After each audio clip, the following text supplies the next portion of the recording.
20 দিনৰ আগতে গুৱাহাটীৰ খাৰগুলি জয়পুৰত যেটো আপোনাৰ জলজীৱন মিছনৰ যেটো পাইপ ফাটি যি ভয়ংকৰ জল বিস্ফোৰণ হৈছিল সেয়া মই নিজে সেই ঠাইখিনিলৈ গৈছিলো নিজে মই পৰিদৰ্শন কৰিছিলো আৰু মই দেখিছিলো যে আপোনাৰ যেটো আমাৰ গুৱাহাটীত যেটো পানী যোগান আঁচনি সেই আঁচনিটো সফল কৰিবলৈ যিবিলাক বৃহৎ বৃহৎ ডাঙৰ পাইপ মাটিৰ তলত পুতি ৰখা হৈছিল সেই পাইপ বিলাকৰ জাগাই জাগাই আপোনাৰ এটা যথেষ্ট ডাঙৰ এখন ঢাকন আছিল লোহাৰ ঢাকন আছিল হয় মই ঢাকনখন খুলি গৈছিল তাৰমানে পাইপ বিলাকৰ অন্য অংশত মই নিজে দেখিছিলো আপোনাৰ পাইপ বিলাকৰ অন্য অংশত ইমান ফাটি পেলাই মানে পাইপ ফাটি যোৱা নাছিল কিন্তু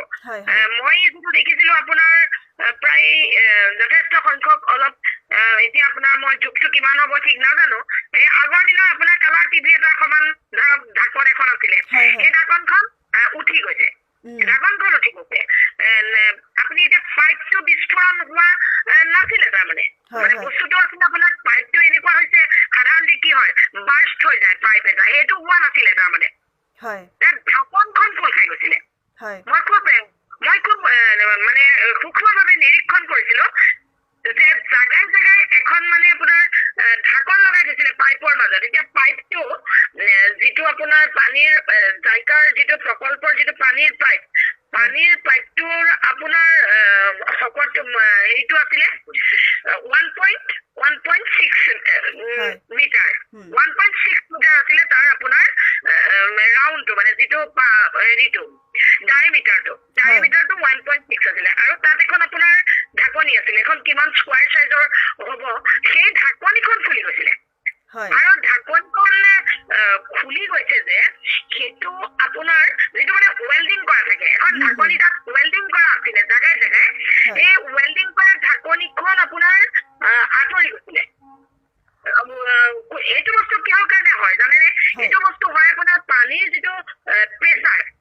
এই পানীৰ প্ৰেছাৰত ঢাকনিখন খুলি গৈছিলে পানীৰ প্ৰেছাৰটো কেনেকে ক্ৰিয়েট হৈছিলে যে আপোনাৰ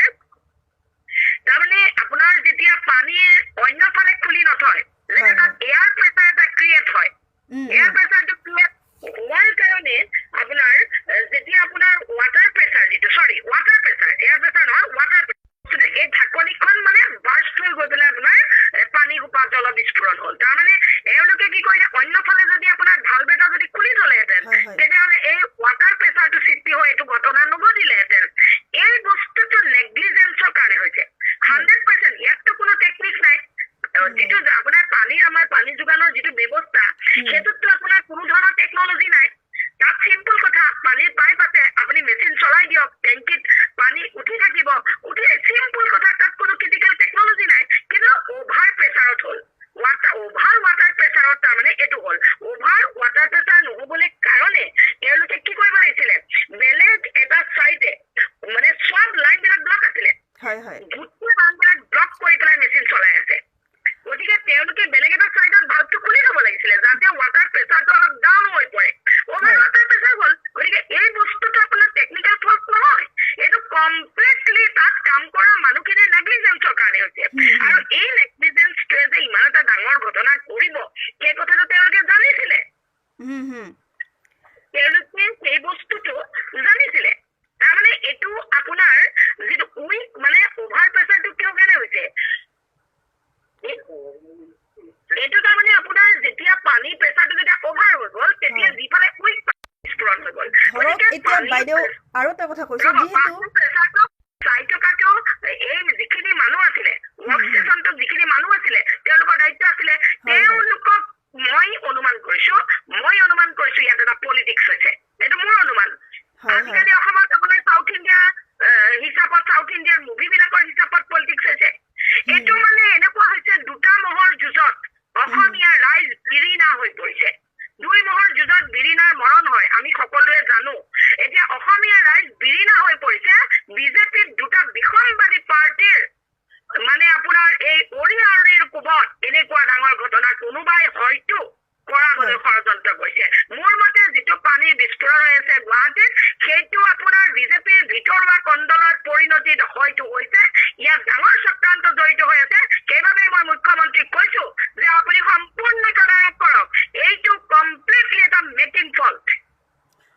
হয় আৰু এটা যেহেতু এতিয়া বৰ্তমান ধাৰাবাহিকভাৱে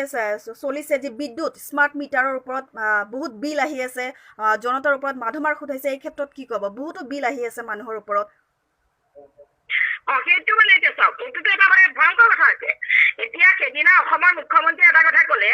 যে স্মাৰ্ট মিটাৰ হোৱাৰ পৰা বিদ্যুতৰ বিল কমিছে তেওঁ কৈছে আৰু স্মাৰ্ট মিটাৰ হোৱাৰ পৰা বিদ্যুতৰ বিল কমিছে বুলি তেওঁ বহুত মানুহে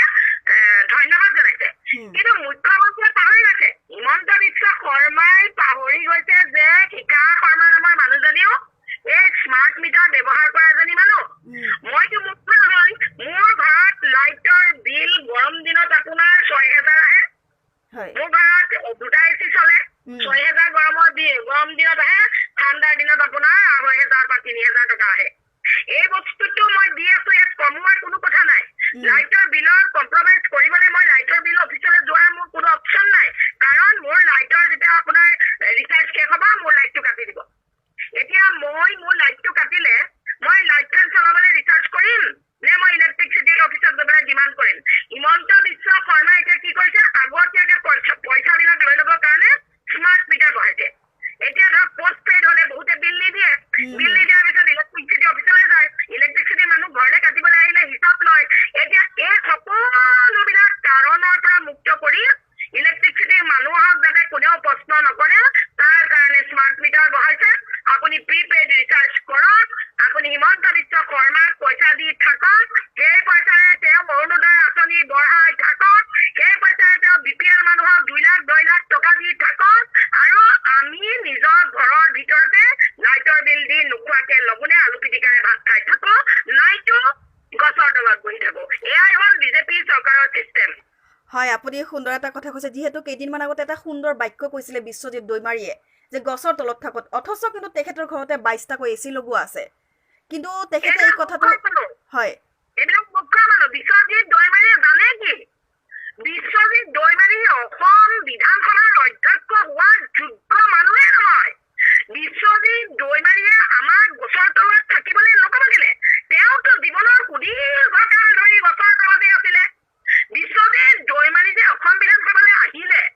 কোনটো বাজে আহিছে জংঘলেদিহে আহিছে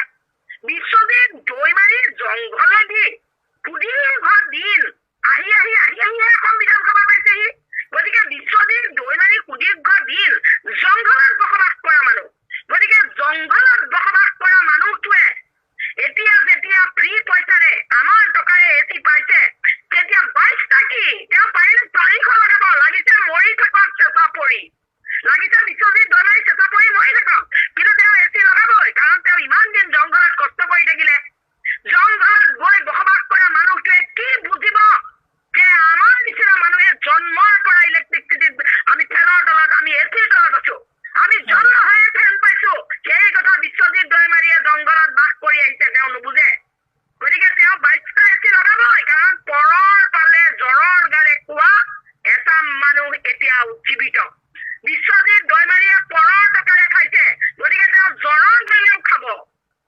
গৰুবিলাক দেখিছে নাই গৰুবিলাকে পালে খাই লয় ডিঙিলৈকে খাই লয় পুৰা খাই নুচুবাই গিলি থৈ দিয়ে তাৰপিছত যেতিয়া গোহালিত বহিব